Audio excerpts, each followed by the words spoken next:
If you have a question for Dr. Donna, please do leave it on my page and I will be happy to answer the question for you.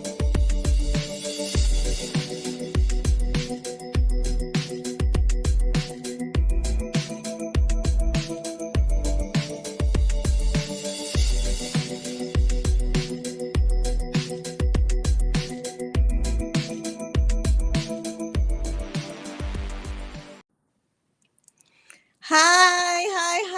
Good evening, everybody. Welcome to another episode of Talking with Dr. Donna. And if this is your first time joining, then you may not know that I am your host, Dr. Donna White Carey. And on our show, we have, hi, everybody is joining. We talk about building generational health. And what does that mean? That means building health from each generation. So starting with our youngest to our generation to the generation above us, we pay attention to 4 particular pillars of health. 1, we pay attention to our social emotional health. We pay attention to our spiritual health. We pay attention to our physical health, of course. And we also pay attention to our environmental health. So 4 pillars of health. And I firmly believe that if we pay attention to those 4 pillars of health, then we will be able to end the cycle of premature death in the Black community. Not just here in America, but across the diaspora. So thank you for joining. If this is your first time joining, welcome. This is the end of season 2 today, June 30th. We're ending with our 30th episode of season 2, and we're going to take a bit of a summer break. But we will continue to provide you with health information throughout the summer just to make sure that you are remaining healthy and continuing to stay in the know. So don't worry, I'm not going too far, but I am going to take a little bit of break, give my production team a bit of a break. But you can still subscribe. So if you haven't already done so, please go over to my channel and subscribe to Talking with Dr. Donna on YouTube. So tonight we're going to do what I call need to know. So the things that you absolutely need to know. I'm going to bring this over here and let's talk about what it is that you need to know for this week. Again, if you haven't already done so, subscribe, like my page, make sure to share it with someone, tell a friend, come on over, subscribe to Talking with Dr. Donna, hear what she has to say, because I do try to provide good information for you. All right, so let's get into our need to knows. You know that we're still in the middle of COVID.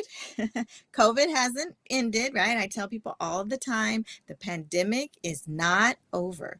And we have some new developments. I talked a little bit about this last week with our kids and coronavirus. It's really important that we pay attention, especially now that we have vaccines available for our children, that we pay attention and try to get our children vaccinated, just like hopefully you are as an adult. Over 13 million children have tested positive for COVID. The good thing about kids is that they don't get as sick as adults, so they're not getting hospitalized at the same rate, nor are they dying at the same rate as adults, but they're still getting it. So we want to make sure that we get our kids vaccinated. So last week we talked a little bit about vaccines that are now available for kids who are 6 months to 5 years old. And so tonight I wanted to go a little bit more into detail into those 2 vaccines that are now available, one by Pfizer and one by Moderna. The 2 vaccines are different in a couple of ways. They're different in the number of shots that's needed. And they also differ in sort of the timing in between those shots, and they differ in the dose of the shots. But the good thing about both of these vaccines is that they're the exact same vaccine that we have used as an adult. So millions of doses across the world excuse me, have been given of these vaccines. So we do know the side effects And the side effect profile, so the things that you expect to see in kids, is the exact same thing that we expected to see in adults after giving the shot. So let's take each vaccine a little bit differently. So we have the Pfizer vaccine. And the Pfizer vaccine is 2 shots if you're 6 months, or sorry, 3 shots if you're 6 months to 4 years old, and then 2 shots if you're 5 years old. Now, Pfizer kind of separated out the ages, and it is the age at which you're getting the vaccine. It doesn't mean your weight. It doesn't mean what age you're going to be. It doesn't matter your size, your height, any of that. It's all about age. And that is how the vaccine was created. So if your child is going to be 4 years old, is 4 years old and they're getting that first shot, but by the time that rolls around in time for them to get their second shot and they're now 5 years old, you would give them the shot for the 5-year-old. So it's a little bit complicated, which is why I always recommend doing what? Talking to your providers, because it is a little bit complicated with the vaccines and what it is that you should actually, which vaccine you should take and the time in between. So that is the Pfizer vaccine. The Moderna vaccine also is 2 shots total, whether you're 6 months all the way up to, 17 years, there's 2 shots only. Moderna did not create this 3-dose to 2-dose regimen as Pfizer created. Both of these vaccines are just a minor part of the adult vaccine. So it's a smaller dose of the adult vaccine that you're getting, but it is the exact same formulation. And if you just were reminded in those vaccines, right, we kind of talked about what's in the vaccine, what's not in the vaccine. So as a reminder, what's not in the vaccine are preservatives. What's not in the vaccine is latex. What's not in the vaccine is the actual virus. What's not in the vaccine are preservatives. So if you have had reactions to some vaccines in the past, or if you're worried about whether or not your child is going to have issues with the vaccines, again, have a conversation with your child's provider, whether that is a pediatrician or family medicine doc. Make sure you talk it over, because each child is going to be different, okay? What is important right now is that you get your child vaccinated, especially right now as we're going into sports season. You may want to have your kids finally be able to participate in a sport. And if you want to feel more confident that about having your child participate and be around other children, it's important to go ahead and talk to their provider about getting these vaccines. Okay, so that's the first need to know. Go to my slides. All right. Let's do our second need to know. Now, our second need to know, again, is about the pandemic because we're still in it. But I wanted to talk tonight about test kits. So we know that there are a number of test kits that we've all received from the government, and you may have even purchased them yourself. But the test kits are really important to have at home. And why are they important?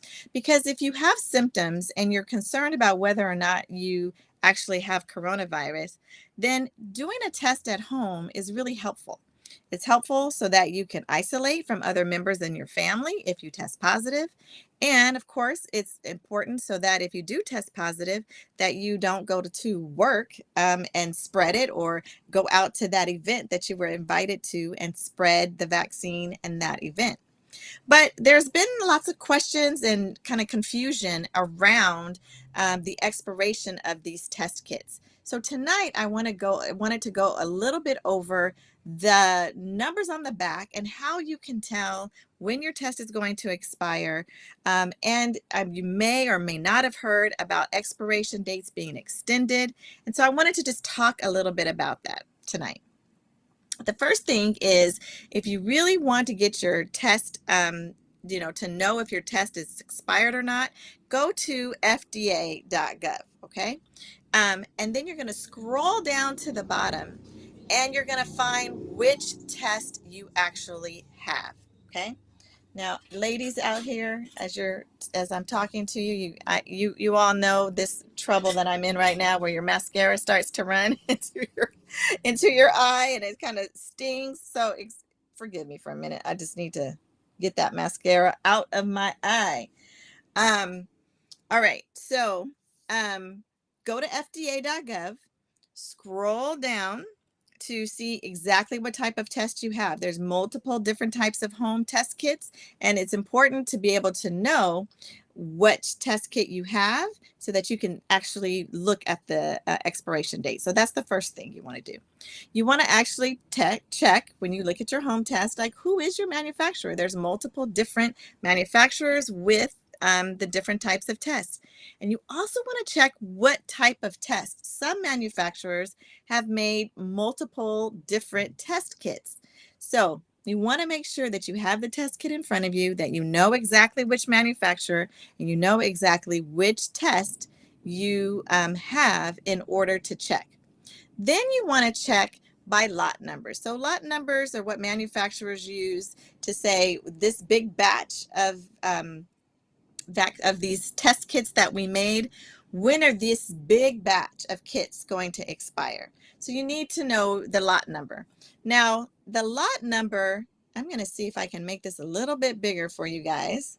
So the lot number is right there. It'll say lots, L-O-T, and then there will be a string of numbers.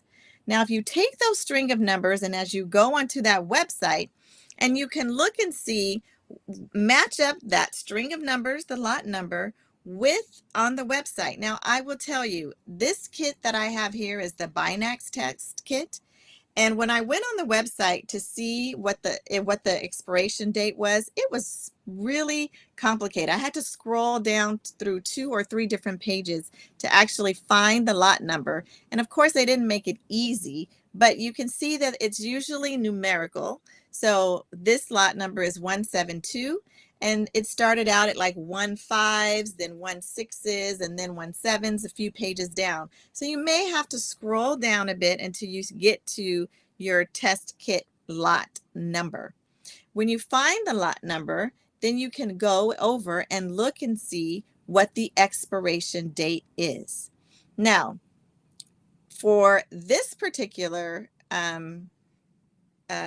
test, you'll see my lot number, and then right above it, it tells you the expiration date is 6/25/22. Well, that's 5 days ago now, right? But as you may or may not have heard, oftentimes these manufacturers will put in an initial expiration date, and then they continue to test the reagents and all of the different parts of that kit. And the main thing that actually expires in the kit is what's called the reagent. And the reagent is usually something in that tube, and that's what you put that cotton swab in. After you've swabbed your nose, you put your swab into that little tube where the liquid is. That liquid is called the reagent. And there's products in that reagent that expire or that don't work. And when we say expire, it doesn't mean that it doesn't work. It means it doesn't work optimally, right? The way that it was tested in the laboratory with the high rate of sensitivity, and which means, and specificity. How accurate is the test? If the test says it's negative, does that mean that it's actually negative? Or if the test is positive, does that mean that it's actually positive? Those are the things that they guarantee when it's not expired. Now, when your test is expired, then they say, well, we can't quite say that we can guarantee that level when the test is expired. So it doesn't mean that the test won't work. It just means that it's probably not as accurate. So you really want to stay within that expiration date. So when you look at the lot number and you see mine expired 6/5/25, so when this year, 5 days ago, but when I went online and looked, you saw that as they gave that initial date of June the 25th, but then the company continued to test, and they continue to test that reagent within that lot number to see if that reagent is still accurate later. So as they continue to test, then they can expand the expiration date. Okay, it's not anything random. They really are testing over time. And so when I went online to look at when this test actually expires, it's not going to expire on the 25th of this month. It actually had a 3-month additional shelf life, which means that it's not actually going to expire until September 25th, 2022. So I can use this test and be certain of its accuracy until September 25th, 2022. Okay. You may also hear something about, oh, well, it's good for 15 months. Well, that 15-month date is not from the expiration date, but if you look right below the lot number, there's something that looks like a saw, or I think it looks like a factory. But when I talked to the representative, they kept calling it a saw, and I was calling it a factory. So I'm going to call it a factory because it's my show and I'm talking about it tonight. So right underneath the lot number, there's what looks like a factory, and that factory also has the date. That means that's the date that that particular test kit was actually manufactured, actually created. And the 15 months comes into play in that, for the most part, most of our tests are going to be accurate and work the way it should work up to 15 months from that manufacturing date, not the date of expiration. So can be kind of confusing, but it's important for you to know that the manufacturing date and the lot number and the expiration date are really different for each test kit and for each manufacturer. So as you're trying to determine, well, can I actually use those test kits or not?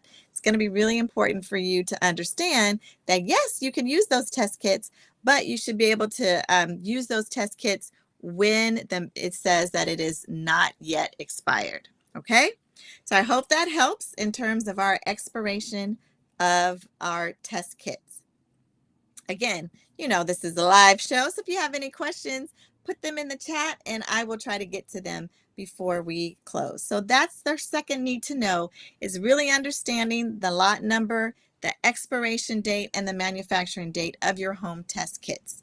And of course, you can also go to fda.gov if you have a positive test and you want to know, how do you report that positive test? You report that positive test by uploading it to a particular site, and fda.gov has that site for you. All right, let's go to our third need to know for tonight, and that is Dr. Donna's tip of the week, and that is about getting good sleep. Oh my goodness, I don't know how many of you may have had some issues lately sleeping. There's a lot going on in the world. There's a lot of stress that we're dealing with. There's a lot of things happening. As the sun is out a little bit longer, so we may stay out longer, or we may be being more active. And so it may be more tempting to stay awake longer because maybe you don't have the same rigorous schedule as you have during the fall or the school year for our kids. Or even for me, like I usually had to leave the house by 7:30 in order to get my kids to school on time. Well, I don't actually have that anymore. And so I kind of sometimes feel like I can stay up later. But I don't, because now I have a 5:30 a.m. workout class. So I am in bed by 10 p.m. Okay. But the importance of getting good sleep, it helps to prevent you from getting sick. So having good sleep actually boosts your immune system. And what better time to have a really robust immune system than when we're fighting a pandemic? So sleeping well helps your body to recuperate, to rejuvenate, and to heal itself. So it's really important to get proper sleep. It helps to prevent serious health problems. All right. Now, again, who doesn't need serious health problems? And some of that is because of sleep being a process in which your body is repairing itself. And that helps your decrease swelling and inflammation in your body. And that helps to prevent things like cardiovascular disease, which causes heart disease and strokes. All of these can be prevented by getting a good night's sleep. It helps to calm your mood and helps to prevent stress. Yes, helping to prevent stress by sleeping well. Your mind needs a break. Your eyes need a break. And so going to sleep and getting good sleep helps to calm your mood and helps to prevent you from being super irritable around the house, and it helps to prevent the stress. And then finally, you want to get good sleep because it helps you to think more clearly. And this is important because as we are busier and we are focusing on more things at one time, I know sometimes I'm at work, I might be focusing on the meeting that's there, on an email that I'm reading, and I need to really be able to think clearly and to focus. And so getting good sleep is important. And there are lots of ways in which we can help ourselves get good sleep. One of tip is to make sure that you turn off all electronics at least an hour before you're ready to go to sleep. So for me, if my bedtime is around 10, then around 9 p.m., I should turn off the TV. I should not grab my phone and start scrolling on Facebook or social media, right? Because you want to get your mind prepared to sleep. And so you want to give it time to calm itself down and to get sleepy so that you can immediately go to sleep. You also want to avoid doing multiple things in your bed so that you train your body to, once your body gets in the bed, your body knows, oh, hey, it's time to go to sleep. It's not time to watch TV. It's not time to read, but it's actually time to go to sleep. So training your body by watching TV in bed or eating in bed, it doesn't train your body to trigger that it's time to sleep when you get in the bed if you're doing these multiple things in your bed. So you want to make sure that you get in your bed and try to sleep, and training your body and your bed to come together to sleep. When I'm in bed, that means it's sleep time, not any other time. And then finally, before you go to sleep, you want to, in addition to turning off electronics, you want to kind of try to put yourself in a nice, comfortable, quiet mode. Maybe you need to do cleansing breaths. If you have kids and you've been running around with them and you're kind of stressed, maybe this is the time in which you say, okay, kids, let's all just sort of relax. You go somewhere and kind of calm your mind, take good deep breaths, meditate, read the Bible, pray, something that calms down your mind, so that it is prepared to sleep. Okay. I see there's some questions about sleeping and some people who don't sleep well. And yes, the question is, do adults need as much sleep as children, 8 to 10 hours? Yes. The time for adults to get a sleep is anywhere between 8 to 10 hours. Our teens and our younger kids actually need closer to anywhere between 9 to 12 hours of sleep. So the younger elementary school kids and teenagers need more time to sleep, not less time to sleep. And then our toddlers, our babies, they can actually sleep even up to 12 or 13 hours a day. Again, your mind is rejuvenating, your connections in your brain are attempting to connect. All of these things need time. Your brain needs time to rejuvenate. And the more time you rejuvenate, the more of those connections can repair, and the more of those connections you can actually make to help you focus, to help you have calmer moods, decrease stress, and help to prevent you from getting sick. So that is my tip of the week, and those are the things that you need to know this week. Now, we always talk about amplifying, and we talk about how you can share and spread the message of what we've talked about tonight on Talking with Dr. Donna to your friends and your family and your loved ones. And if there's a tip that you actually have that you want to share with the rest of us on Talking with Dr. Donna, make sure you let us know. I have a tip tonight from one of our amplifiers. That's you out there who watch and then share this message with someone.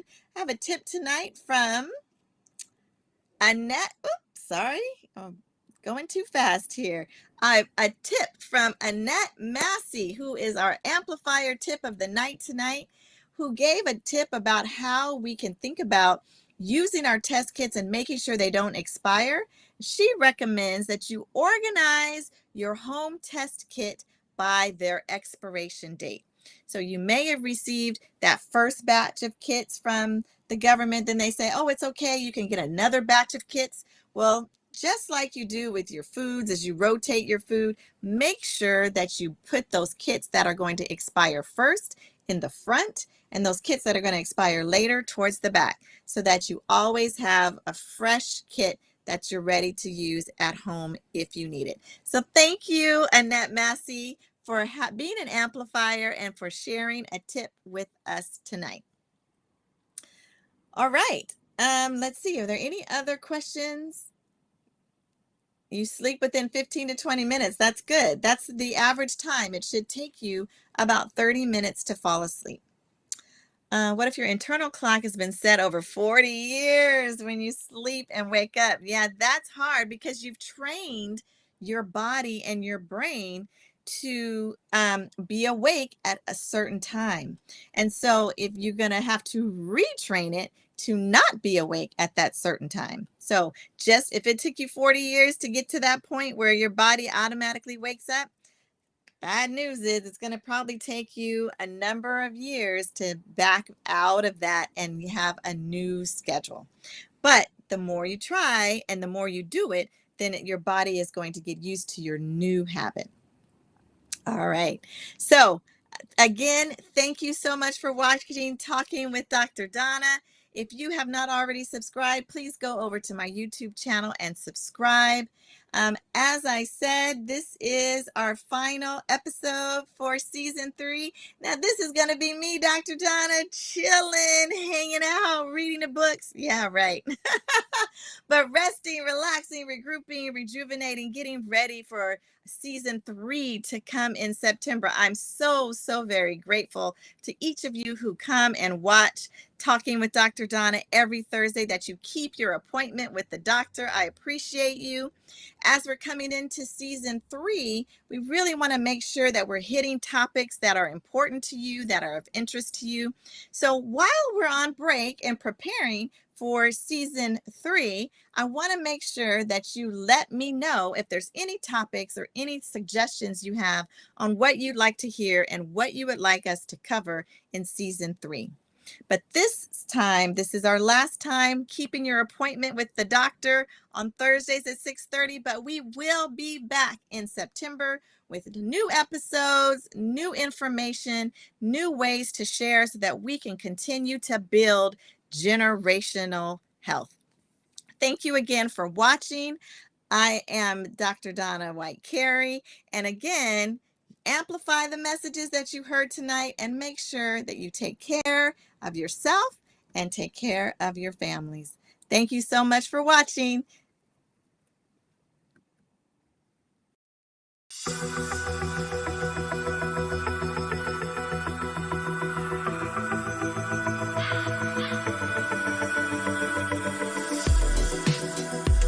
If you have a question for Dr. Donna, please do leave it on my page and I will be happy to answer the question for you.